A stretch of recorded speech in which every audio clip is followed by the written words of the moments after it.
Welcome on the Art Trail with Joanne. I'm here today with Carolyn Horley in her studio space in Stratford, Ontario. So Carolyn, great to be here with you today. Thank you. So you've been involved with lots of incredible projects over the years. And when I first met you, you said that your first play that you saw as a teenager was with Christopher Plummer in... I was 11. You were 11. And he was in Hamlet. He was in Hamlet. In 57. So you've been hooked for a long time. Well, possibly yes, but as I grew up, I didn't really probably realize that. And we also saw Twelfth Night with Amelia Hall, and I remember her very well. So Awesome. It was a pleasure when I got to watch her act as Awesome. an older person, or me as an older person. So you have had an interesting background. You attended Beale High School in London, and you obviously were strong in the arts, presumably, and but your parents didn't necessarily, they didn't stop you, but they decided you perhaps should go into nursing. Is that the story? Well, my mom, in her wisdom, thought I should be a nurse, and that it was probably a good idea, because then I did get summer jobs, but I wanted to do art and Beale was the school that had the art department. Mm-hmm. And a good one at that. It has a very good reputation. It certainly does. So you graduated from Beale in 66, thereabouts? Yes, 66, 67. I think they double up those 2 years somehow, but yes. Mm-hmm. Okay. And you then tripped off to Expo 67. I did. And what did you do at Expo 67? Well, I got to wander around, and knowing no French, but one really didn't have to, looked at all the buildings they had and had a inspirational time. And I'm sure. one of my art teachers was probably one of several designers that worked on designing the Bell building for Expo. So that was extremely interesting for me. Mm-hmm. Did you design sets and props in local theatre in London? I volunteered at Theatre London. Okay. And met two designers. One of my art teachers, Miss Jeffries, realized that I was not going to be a fashion designer. So in her class, she let me make a set, build a set. And I'm trying to think, it was called The Ghost. And and I had a great time building a model. I bet. And she designed some of the, I don't know how many, at the Grand. And through her, I met Jack King and Ed Coatenen, who were designers at the Grand, and just volunteered for them. And Jack was an assistant to one of my favorite designers at the festival, Leslie Hurry. Uh-huh. And that's how and he suggested that I take my portfolio to the festival and show them, and I did, and then got hired in 68. Wow. So you have been employed on a full-time basis since 68, more or less? Well, more or less. I had one season at Shaw when Leslie Hurry did Caesar and Cleopatra there. Mm-hmm. I had to take the opportunity to be able to work with him again. Mm-hmm. And so that left me not working at the festival for that season. Yeah. And then another season I ventured down to California in my rainbow bus and toured around. I can see you doing that. And that was in 70 or 71 or something like that. I kind of forget dates now, but You had shared a story with me that you did you hitchhike to the Rolling Stones concert?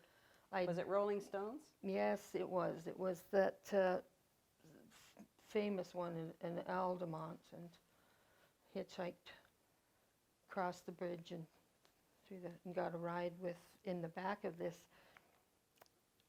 It was a farm truck, but it had high sides, and there were, I don't know, 5 or 6 of us in there. You could stand up and watch the traffic, and all the Hell's Angels motorcycles going We're all going to the concert. going to the concert. So that was fun. I That was didn't fun. necessarily go to see the Rolling Stones because there were a lot of other groups there, Right. Gracie Slick and I don't forget who all, and then I had to hitchhike home. What's your most favorite production that you've ever been involved with? Is there one, because there must be countless productions that you've been involved with. Is there one that kind of really challenged you or excited you? I guess it would be excited me, and because it was one of the first productions I probably worked on, Midsummer Night's Dream, that Lovely. Leslie Hurry designed Oh, with Martha Henry wow. as Titania, and it was, to me, I mean, when people say magical, to me, I think as I look back, Mm-hmm. it was magical. It was still my favorite. It's still my favorite production. Wow. Wow. That must have been fun to do that. Well, and it was a good production Mm-hmm. too. As far as I was concerned, I don't know if that was because I was hadn't been exposed to a whole lot of theater then, and but anyway, I wasn't jaded. Yeah, right. And Midsummer Night's Dream's played how many times, since 1968? Yeah, Probably quite a few. almost every season. So props really enhance a performance, right? They're kind of things that are part of the overall production of a play, and they're there. But oftentimes people don't really pay attention to thinking about the props that are made. They have to be made, right? Mm-hmm. Or bought. So now they buy a lot of them, and you make them look as if they hadn't come out of a shop. Right. Yes. So do you have to do research to come up with a prop? Like, if somebody says, I don't know, they need a sword, they need a scabbard, they need a breastplate, they need something.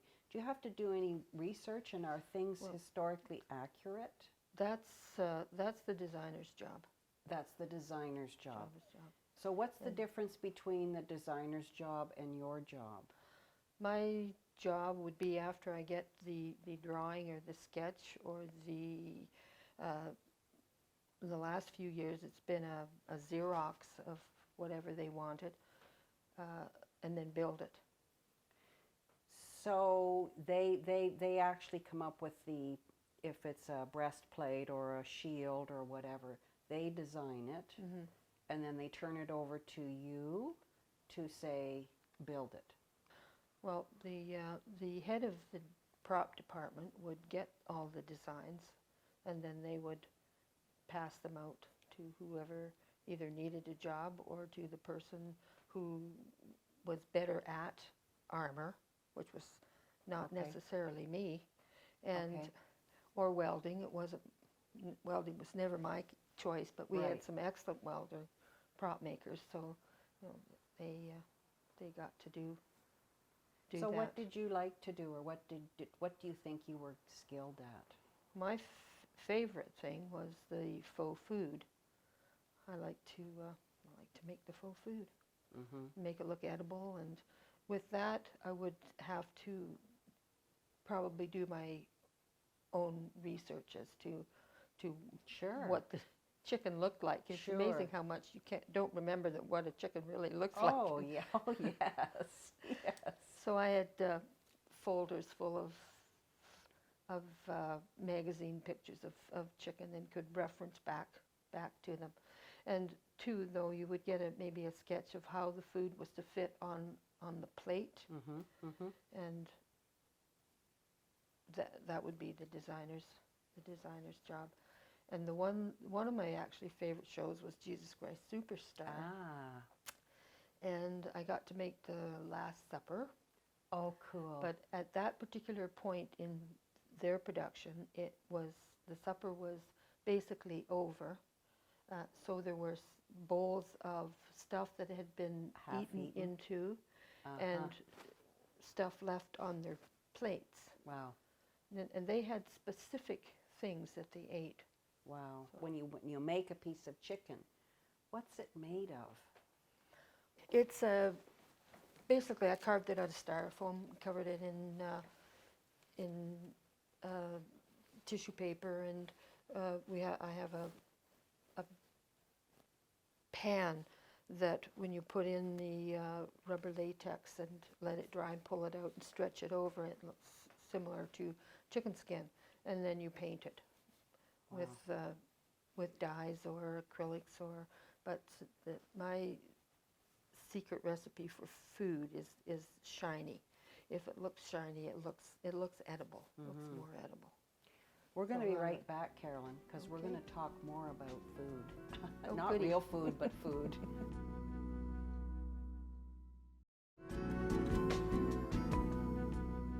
I'm back with Carolyn Horley, the senior prop master at the Stratford Shakespearean Festival. And so, Carolyn, we are talking about food as props in a production, and maybe you can show us a couple. Well, I wrapped it in this meat paper because I thought that's what it needed. One of the plays, I had to make a whole bucket of salt pork, and so I actually, being a vegetarian, I have to definitely have references for the food, and I went and bought, and I think I have never bought meat before, a piece of bacon, then that got stored in the freezer, the prop shop freezer, and then I could reference back to it. And so this is made from a piece of foam rubber. Okay. With I carved it, chipped it into the shapes and scraped and made it the texture that I wanted, and then layered over the foam in thin layers so that it would still have the flexibility of a piece of whatever, with rubber latex, and put the dye into the rubber latex. And you have to experiment with the coloring.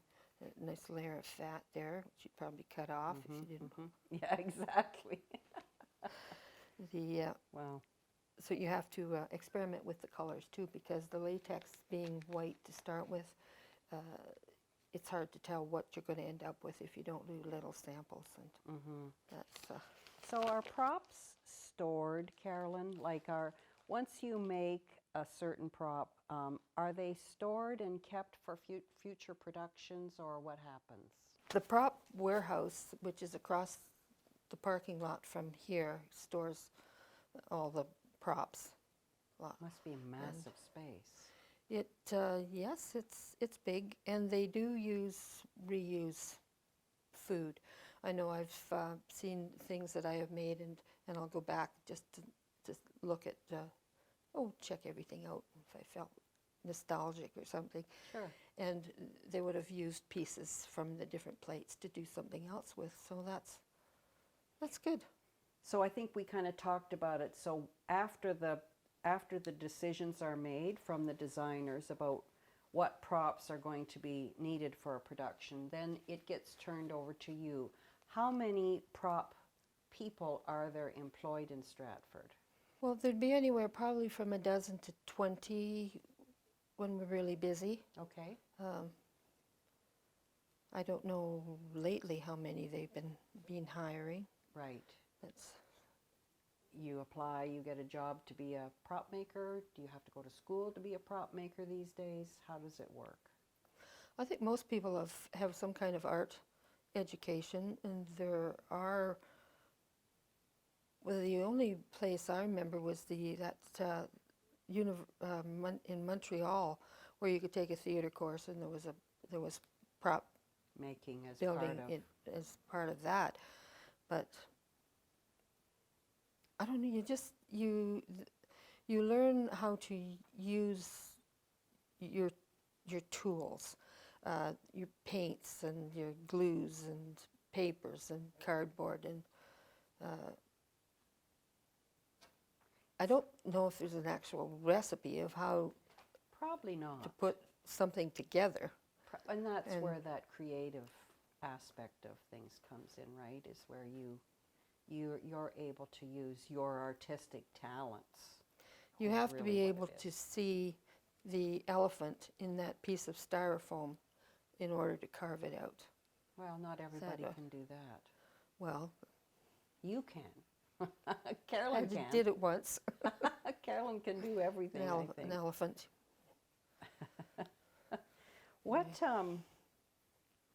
What's the most complex prop that you've ever made? Well, I had to make a puppet. It was a skeleton, see-through, extra large head and features and bones that had to be worn by an actress that had to manipulate it. And I think she came off off the balcony, or through the balcony. And so she had to be able to, it had to be light, comfortable, and she had to be able to manipulate it. And without the help of Frank, the head prop master, it wouldn't probably Have worked. Well, he does a lot of the welding of that type of thing. But it was just the fact that she had to be comfortable and feel as if it was part of her to be the part, and that was always fun and challenging. Did you actually get to sit in the theater and watch the production and see some of your things that you had made? Oh, yes, I'd go to most of the productions. We got comp tickets Sure. to see things, so Sure, I and got so you should.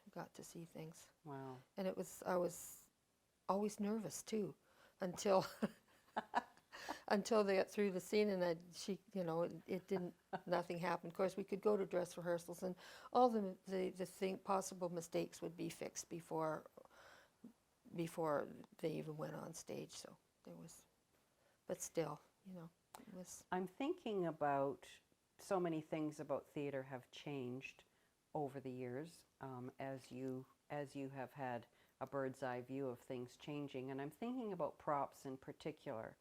And when you think back to your early days in making props, for example, now I'm sure that you can't have a real flame on stage, or maybe you never could have ever had a match lit, or cigarette, or a gun that fired, or whatever. So how has the making of props changed, or has it? Well, there's always been fire on stage. Really? They've had and candles Like real that candles? would work. Yes, Really? and torches, Wow. but they had to be careful with them. I don't know how that wasn't ever my department, so I didn't really worry about it. And no, a lot of the campfires would be faked. They'd have embers and fake logs and whatnot. But I'm no, sure I remember live flames. Really? However, Cigarettes? I think they smoked, but a lot of actors don't smoke now, so there's those vegetarian ones. Right. Vegetarians. I think that's what they are. They're phony, fake ones.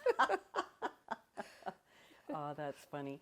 I'm trying to think about the backstage looks like with all the props hanging around and all the hundreds of props that have to be, set very meticulously. Have you been behind stage to see how things roll out? Well, no, not really. That's another person's job. There you go. He's classed as a prop, the the prop person of the show, and he'll have those all organized in however they need to. That's another whole world of organizational skills of where they have to be and how they have to come back, get on and off the stage. I know I have actually have one chappie here who didn't get to go on the stage because they couldn't figure out how to get him on and off Oh, with in that particular scene. oh. So I became caretaker of him. But I got to make him. So that was a little bit of a disappointment, not being able to see him work, because there are excellent puppet people. We're going to be right back, Carolyn, and we're going to talk more about your fascinating profession, so stay with us.